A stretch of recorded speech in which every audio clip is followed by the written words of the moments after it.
Moïse fut rejeté par ses frères. Ils ne voulaient pas de lui. Qui t'a établi chef et juge sur nous.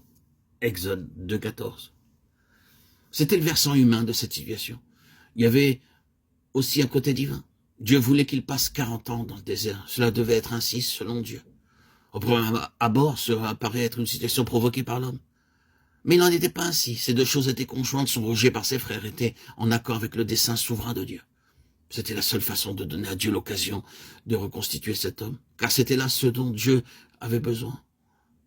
C'est pendant toute cette période de rejet par ses frères qu'a eu lieu la réelle préparation de ce prophète.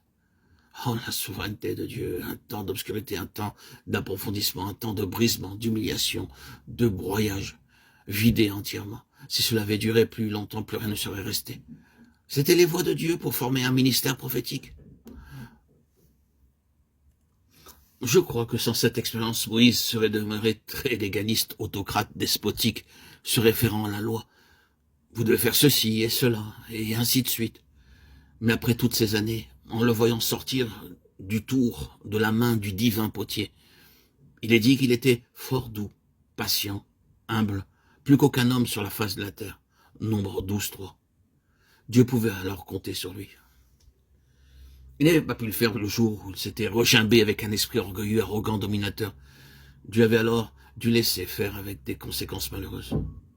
Mais ensuite, Moïse, le plus doux des hommes brisés, humble, désintéressé, contesté par les autres, sans s'accrocher à sa position, à ses prérogatives, a seulement remis cette affaire devant le Seigneur. Son attitude a été la suivante. Laissons le Seigneur décider.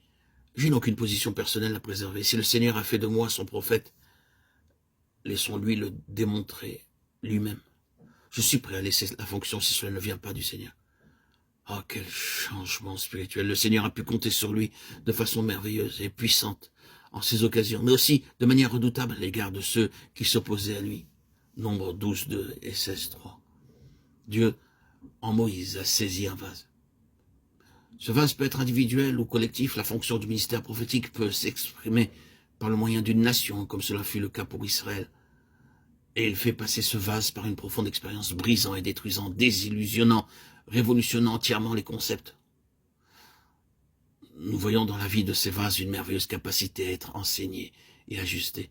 Tout ce qui était seulement objectif, l'œuvre de Dieu, la vérité divine, l'orthodoxie, le fondamentalisme, tout ce qui avait été saisi de manière extérieure, légaliste, tout doit être traité et brisé.